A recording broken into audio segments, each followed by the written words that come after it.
Hello students, my self engineer D Kumar आप सभी को अपने चैनल साइंस वेव पर स्वागत करता हूं। स्टूडेंट, आज इस वीडियो में हम लोग क्लास 12th के लिए 3D का एक बहुत ही इंपॉर्टेंट मैथ्स में एक बहुत ही इंपॉर्टेंट टॉपिक को हम लोग क्या करने जा रहे हैं, अध्ययन करने जा रहे हैं। और आप इस वीडियो को एकदम सिलर वाइज देखेंगे, समझने की कोशिश करेंगे। बहुत ही आसान टॉपिक है, बहुत ही मजा आने वाला है आपको और अच्छे से आप देखेंगे। चलिए इस टॉपिक का नाम देखते हैं हम लोग। ये टॉपिक है दो रेखाओं के एक तलीय होने के लिए आवश्यक शर्त, यानी कि दो रेखा एक ही तल में होंगी, इसका क्या शर्त है, क्या आवश्यक शर्त है, इसके बारे में हम लोग स्टडी करेंगे। चलिए पहले इस टॉपिक को हम समझने की कोशिश करते हैं, उसके बाद इसकी टर्मिनोलॉजी पर बात करेंगे, फिर कंडीशंस को निकालेंगे। चलिए आइए देखते हैं स्टूडेंट्स। जैसे मान लीजिए थोड़ा सा मैं समझने की कोशिश करूंगा, समझाने की कोशिश करूंगा, चूंकि ये 3D है, विदाउट फील का आपको समझ में आएगा नहीं। जैसे मान लेते हैं स्टूडेंट्स कि अपने पास एक प्लेन है, ठीक है, और इस प्लेन में दो रेखा हैं, एक ये पेन ये एक रेखा है और एक ये रेखा है। दोनों रेखाएं एक तल में होंगी। ये क्या कंडीशन लेकर आए, एक ही तल में हो, आवश्यक शर्त है, इसी के बारे में हम लोग आज स्टडी करने वाले हैं। क्लियर? यानी कि ये रेखा, इस रेखा का इक्वेशन होगा कुछ, इस रेखा का इक्वेशन होगा कुछ अपने पास, ठीक है।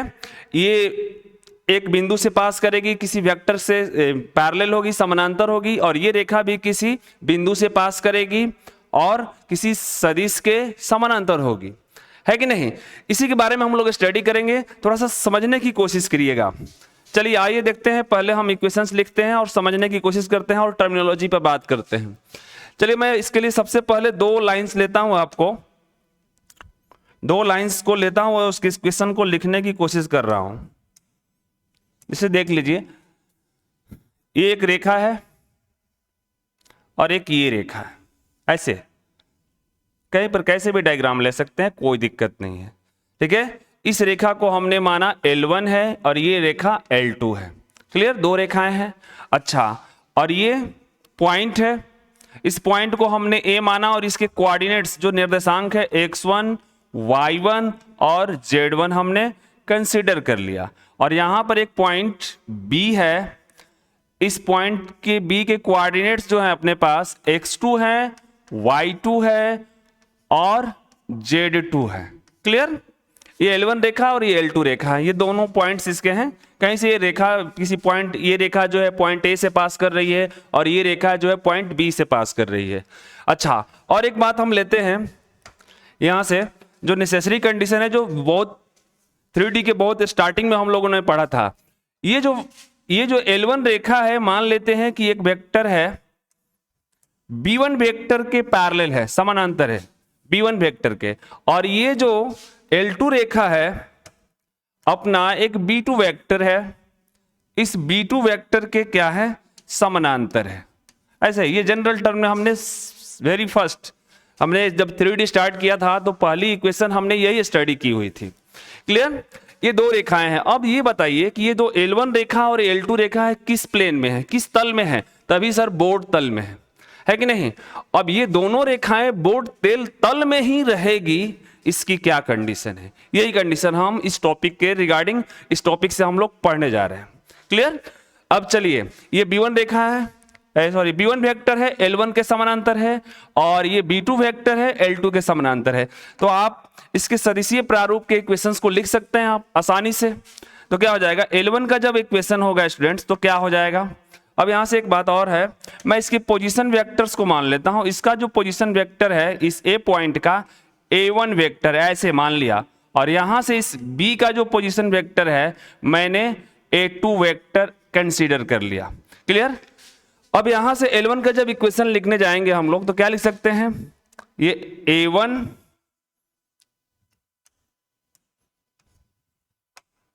यहां से L1 के लिए जब हम लोग इक्वेशन लिखेंगे तो क्या लिख सकते हैं स्टूडेंट्स, यहां से R vector is equal to A1 vector plus lambda B1 vector. Clear? अच्छा, L2 का जब हम इक्वेशन लिखेंगे तो क्या लिख सकते हैं students, R vector is equal to A2 vector plus mu B2 vector. Clear? ये इक्वेशन हम बहुत पहले पढ़े हैं, ये कि रेखा का इक्वेशन होता है, हम लोग बहुत वेरी फर्स्ट ये कहानी हम लोगों ने पढ़ा है। क्लियर? अब चलिए आइए देखते हैं कि इस वेक्टर को हम अगर ए बी वेक्टर की बात करेंगे तो क्या हो सकता है। अगर हम इस लाइन को ज्वाइन कर दें, यहां से ए और बी को ज्वाइन कर दें तो ए बी वेक्टर अपने पास हो जाएगा, एक ए बी वेक्टर। तो ए बी वेक्टर की अगर हम बात करें तो ए बी वेक्टर क्या हो जाएगी, ए बी वेक्टर ये लाइन, ये वेक्टर ए बी वेक्टर, तो इसकी पोजीशन वेक्टर A2 है और इसकी पोजीशन वेक्टर A1 है। तो ए बी वेक्टर को लिखना होगा स्टूडेंट्स, तो फाइनल माइनस इनिशियल ये प्रथा बहुत पहले से आ रही है, तो हम क्या लिख सकते हैं, यहां से बी वेक्टर माइनस ए वेक्टर, बी का जो पोजीशन वेक्टर है ये हो जाएगा अपना A2 vector minus A1 vector, right. A2 vector minus A1 vector, ये अपना क्या हो गया, AB वेक्टर। क्लियर? अब देखते हैं थोड़ा, यही पर समझना है स्टूडेंट्स, आराम से समझना है, यही पर एक बार बात समझनी है, कहानी खत्म। AB वेक्टर हम लोग ने, इस वेक्टर को हमने निकाल लिया। अब थोड़ा सा देखिए, ये B1 वेक्टर है और B2 वेक्टर है। ये B1 वेक्टर थोड़ा समझ लीजिए, एक B1 वेक्टर है और एक ऐसे B2 वेक्टर, तो कहीं पैरेलल शिफ्टिंग करेंगे तो कहीं ज्वाइंट कर जाएंगे tell to tell.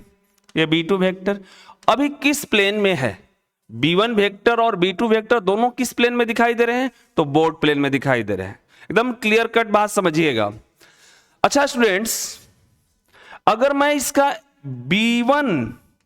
B1 vector cross V2 vector निकालता हूं तो ये जो भी वेक्टर आएगा क्रॉस प्रोडक्ट करके वो 100% इस बोर्ड तल के लंबवत आएगा, परपेंडिकुलर होता है। ये हम लोग बहुत पहले से पढ़े, फिजिक्स में भी हमने स्टडी किया है कि A1 vector cross A vector cross B vector का जो भी डायरेक्शन होता है, जो भी इसके आउटपुट होती है, वो इन दोनों वेक्टर, जिस प्लेन में दोनों वेक्टर रहते हैं उस प्लेन के परपेंडिकुलर होता है, लंबवत होता है। क्लियर? अब इसी तरीके से अगर हम बात करें, यहां से इन दोनों के बारे में बात करें, तो इन दोनों का अगर हम क्रॉस प्रोडक्ट निकालते हैं स्टूडेंट्स, इन दोनों वेक्टर का, इस B1 वेक्टर और B2 वेक्टर का, तो 100% दोनों का क्रॉस प्रोडक्ट इस बोर्ड तल के लंबवत होगा। फाइनल बात, इन दोनों के क्रॉस प्रोडक्ट इस बोर्ड तल के लंबवत होगा। थोड़ा समझने की कोशिश करते हैं, जैसे देख लीजिए, यहां से ये है B1 वेक्टर रेड पेन वाली B1 वेक्टर और ये है B2 वेक्टर। अगर मैं दोनों का क्रॉस प्रोडक्ट, देखो यहां से इसकी ये लाइन, मान लीजिए ये लाइन है और इसके बगल में ये B1 वेक्टर है और ये B2 वेक्टर, तो अगर हम पैरेलल शिफ्टिंग की बात करें तो दोनों इसी पर आ सकते हैं।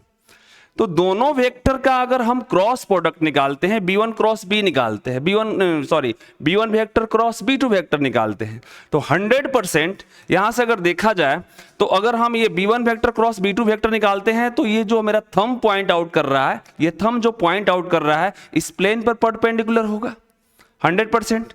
B1 जैसे यहां पर B1 क्रॉस B2 निकालेंगे तो बोर्ड प्लेन पे, जिस ये बोर्ड है तो अपना बोर्ड प्लेन पे क्या होगा, लंबवत होगा। अच्छा, और ये जो वेक्टर है AB वेक्टर 100% बोर्ड प्लेन पे है, बोर्ड तल पे है। अच्छा सर, तो अगर हम यहां से बात सोचे कि अगर B1 क्रॉस B2 निकालते हैं तो कोई भी वेक्टर जब हमारा आउटपुट आता है वो बोर्ड प्लेन पर क्या होगा, लंब होगा। अच्छा, AB वेक्टर कहां पर है, तो अपना AB वेक्टर इस बोर्ड प्लेन पे है, बोर्ड तल पे है। तो यहां से अगर बात हम निकाले तो एक बात आ सकती है स्टूडेंट्स, अगर हम देखें यहां से देखें कि सर अपने पास B1 vector across B2 vector अगर हम निकालते हैं तो ये कहानी क्या बनती है, ये कहानी ये बनती है कि कोई वेक्टर B1 क्रॉस B2 इस पर ये हो जाएगा, इस तरीके से परपेंडिकुलर हो जाएगा, और ये जो AB वेक्टर है इस पर क्या होगा, बोर्ड प्लेन पर होगा। यहां से B1 क्रॉस B2, यही की पॉइंट है इस टॉपिक का, B1 क्रॉस B2 निकालेंगे 100% बोर्ड प्लेन पर क्या हो जाएगा, इसका आउटपुट परपेंडिकुलर हो जाएगा। यानी कि ये वेक्टर, यानी कि हम लिख सकते हैं B1 vector cross B2 vector perpendicular हो जाएगा AB वेक्टर पर 100%। सर क्यों? क्योंकि ये प्रथा बहुत पहले से आ रही है कि क्रॉस प्रोडक्ट जो भी होता है वो दोनों वेक्टर जिस प्लेन पर वेक्टर रहते हैं उसके परपेंडिकुलर डायरेक्शन में क्या होती है, उसकी डायरेक्शन होती है। ठीक है, तो ये कहानी हम देख चुके हैं। अच्छा, अब यहां से एक बात है कि जब ए बी वेक्टर पे ये दोनों में अगर इसका क्रॉस प्रोडक्ट निकाल रहे हैं और ये ए बी वेक्टर दोनों के बीच का एंगल अगर 19 है तो 100% इन दोनों का डॉट प्रोडक्ट क्या होगा?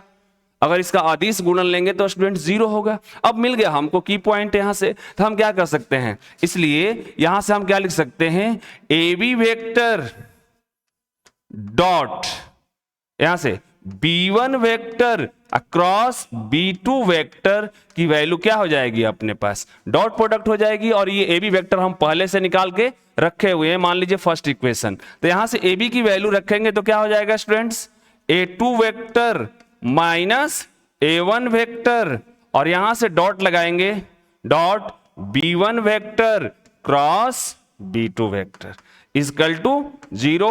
और ये अपनी क्या आ गई, रिक्वायर्ड कंडीशन। और इस रूप को हम क्या बोलते हैं, सदिशीय प्रारूप। सदिशीय प्रारूप हम बोलेंगे इसको। क्लियर? क्लियर? इंग्लिश में अगर देखना है तो इसको हम लोग बोलते हैं vector form. Vector form. Clear? अब ये कंडीशन है, अब इसको हमको क्या करना है, कार्तीय प्रारूप में लिख देना है। इसके कार्टेशियन फॉर्म्स क्या होंगे उसमें हम चेंज कर देंगे, क्योंकि हर बार 3D में हम यही देख रहे हैं कि सदिशीय प्रारूप निकाल रहे हैं और इसकी सहायता से हम क्या कर रहे हैं, कार्तीय प्रारूप निकाल रहे हैं। तो सो सिंपल, ये अपनी क्या हो गई, रिक्वायर्ड कंडीशन हो गई स्टूडेंट्स। ठीक है, चलिए उम्मीद करता हूं कि कहानी समझ में आई होगी और इसको आप कर लेंगे स्क्रीनशॉट। अब मैं इसकी कार्तीय प्रारूप निकालने की कोशिश कर रहा हूं। चलिए मैं यहां से इरेज करता हूं इसको।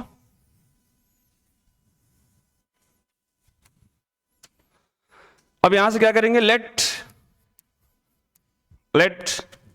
a1 equal to a1 vector equal to x1 i cap plus y1 j cap plus z1 k cap. क्योंकि हमने a पॉइंट को माना था इस डायग्राम में, ए पॉइंट का जो कोऑर्डिनेट्स थे वो क्या थे, x1 y1 और z1 थे। तो हम ये सिंपल लिख सकते हैं, इसमें कोई डिस्कशन करने की जरूरत नहीं है। अच्छा बाबू, a2 वेक्टर बराबर हम क्या लिख सकते हैं, a2 वेक्टर हम लिख सकते हैं x2 i cap plus y2 j cap plus z2 k cap. Clear? ये बात लिख सकते हैं। अब यहां से अपने पास b1 वेक्टर भी है और b2 वेक्टर भी है, तो इसके भी डायरेक्शंस को साइंस को हम मान लेंगे, drs मान लेंगे। ठीक है, अब यहां से अब लेट कर लेंगे हम लोग b1 vector equal to a1 i cap b1 j cap plus c1 k cap. अब यहां से ये a1 b1 और ये c1 क्या है, drs हैं, ये अच्छे से आप समझ रहे हैं। इस वेक्टर का, किस वेक्टर का, b1 वेक्टर का। अच्छा, b2 वेक्टर को निकालना होगा स्टूडेंट्स, तो क्या हो जाएगा, a2 i cap plus b2 j cap plus c2 k cap, और यहां से a2 b2 c2 क्या है, drs हैं, किसके, इस b2 वेक्टर के, है कि नहीं। अब इसी कहानी को हमको चेंज करना है, तो सिंपल है। अब हम क्या करेंगे, a2 माइनस a1 करते हैं, पहले इस वेक्टर से इस वेक्टर को माइनस करते हैं। तो सबसे पहले हम a2 vector minus a1 vector निकालते हैं, तो क्या हो जाएगा, इस वेक्टर से इस वेक्टर को घटाना है, तो x2 minus x1 i cap plus y2 minus y1 j cap plus में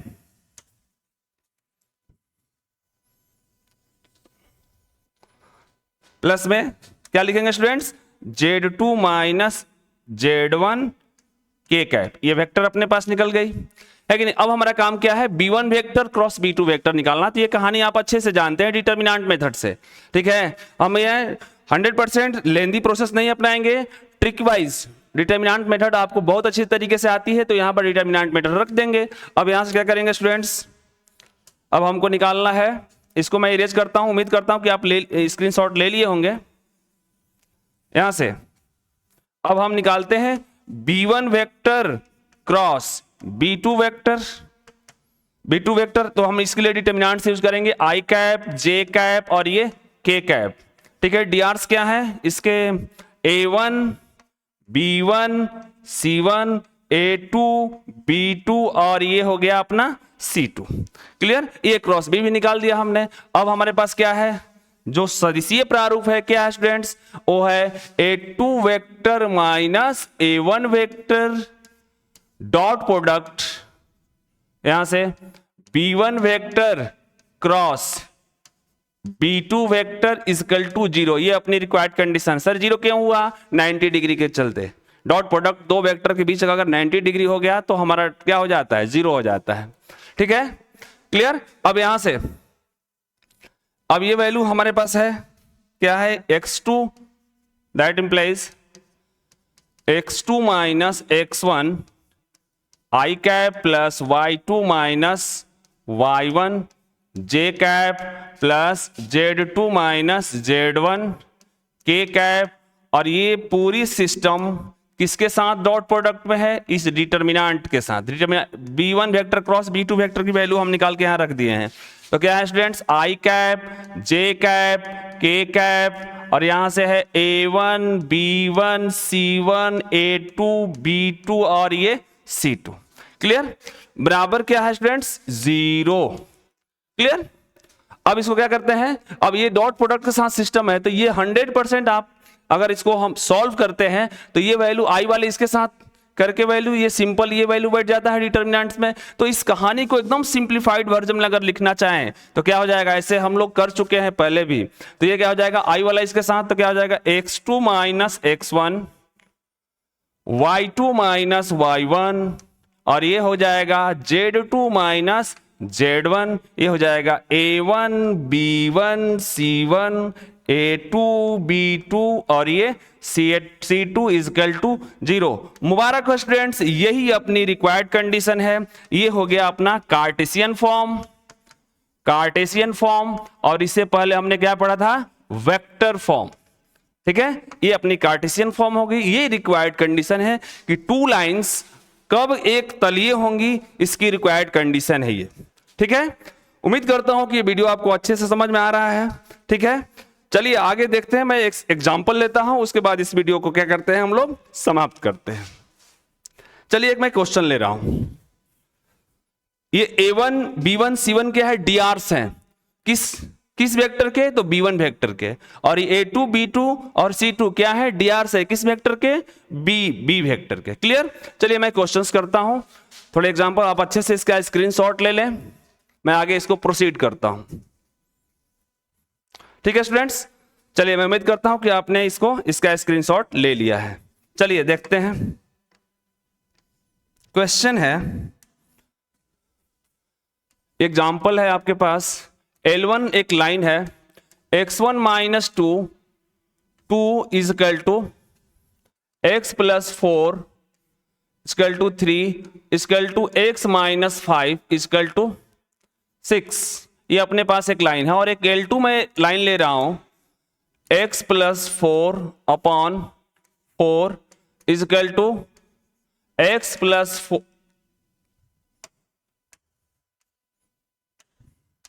x प्लस 3 अपॉन 6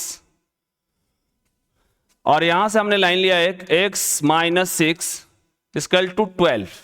ठीक है, और आपको सिद्ध करना है कि ये दोनों रेखा क्या हैं, एक तल में होंगी। तो हमको क्या करना है, हम सिंपल कहानी लेके आएंगे। ठीक है, अब ये बताइए कि ये जो रेखा है इसके डीआरस कौन से हैं। ये सर ये A1 हो गया, ये B1 हो गया और ये C1 हो गया, यानी कि B1 वेक्टर हम लिख सकते हैं। है कि नहीं, उतना भी नहीं करना, एकदम इजी बनाना है इसको, सिंपल। ठीक है, और ये हो गया A2 B2 और ये C2। क्लियर, हम डायरेक्ट डिटर्मिनेंट्स लिखते हैं। क्लियर। अब यहां से स्टूडेंट्स अगर हम L1 रेखा की अगर तुलना करें तो अपने पास ऐसा होता है x minus x1 upon a बराबर y minus y1 upon b equal to z minus z1 upon c। ऐसे किसी भी रेखा का कार्तीय प्रारूप का इक्वेशन ऐसे अपने पास होता है, ये डीआरस होते हैं। ठीक है, अब बताइए इसकी x1 की वैल्यू हम यहां से फाइंड आउट कर सकते हैं। ठीक है, फिर x2 की वैल्यू यहां से फाइंड आउट कर सकते हैं इस जनरल इक्वेशन से हम क्या करके, इक्वेट करके। तो यहां से अपने पास क्या हो जाएगी स्टूडेंट्स, L1 रेखा के लिए x1 की वैल्यू क्या हो जाएगी सर, x1 बराबर अपने पास क्या हो जाएगी 2 हो जाएगी, फिर y1 बराबर अपने पास क्या हो जाएगी, देखिए प्लस है तो -4 हो जाएगी, और z1 बराबर अपने पास क्या हो जाएगी 5। क्लियर। फिर यहां से x2 बराबर अपने पास क्या हो जाएगी -4, यहां से सॉरी ये क्वेश्चंस मैंने थोड़ा सा गड़बड़ लिखा है, ये हो गया y स्टूडेंट्स, ये हो गया z, यहां से x ठीक है, ये हो गया y, और ये हो गया, थोड़ा सा मैं इरेज कर दे रहा हूं, ये हो गया अपना y, और ये हो गया अपना z। क्लियर। अब यहां से कंपेयर करते हैं और लिखते हैं वैल्यू को। ये हो जाएगा y2 equal to what we have 3, और ये z equal to what we have 6। ये x y z आपको कंपेयर करने आना चाहिए। क्लियर। फिर अब drs लिखते हैं स्टूडेंट्स। तो a1 की वैल्यू यहां से देखिए, तो a1 बराबर 100% 2, b1 बराबर 3, और ये c1 बराबर 6, ये drs हैं लाइंस के। और यहां से a2 बराबर अपने पास 4 है, b2 बराबर अपने पास क्या है 6 है, और ये C2 बराबर अपने पास 12 है। ठीक है, सारे वैल्यूज हमने लिख दिए कंपेयर करके, इतना टाइम भी नहीं लगाना है, फर्स्ट क्वेश्चन है इसलिए, है कि नहीं। हमने x1 x2 की वैल्यू लिखा। अब बताइए नेसेसरी कंडीशंस क्या है कि दो रेखाएं एक तल में होंगी। इसका कंडीशन क्या है स्टूडेंट्स कि यहां से x2 minus x1, y2 minus y1, और ये Z2 माइनस Z1, ये हो गया A1 B1 C1, ये हो गया A2 B2, और ये C2 बराबर क्या होना चाहिए 0 होना चाहिए। अब यहां से ये कंडीशन शर्त अपनी यही है। ठीक है, इसी शर्त को हमको क्या करना है प्रूफ करना है। क्वेश्चन दोनों को एक तल में है सिद्ध करने वाला है। मैं एग्जांपल ले रहा हूं इसलिए एक क्वेश्चन नहीं लिखा हूं। ठीक है, तो क्या करेंगे हम इस डिटरमिनेंट्स में सारे वैल्यूज को पुट करते हैं और डिटरमिनेंट्स को देखते हैं क्या बनता है।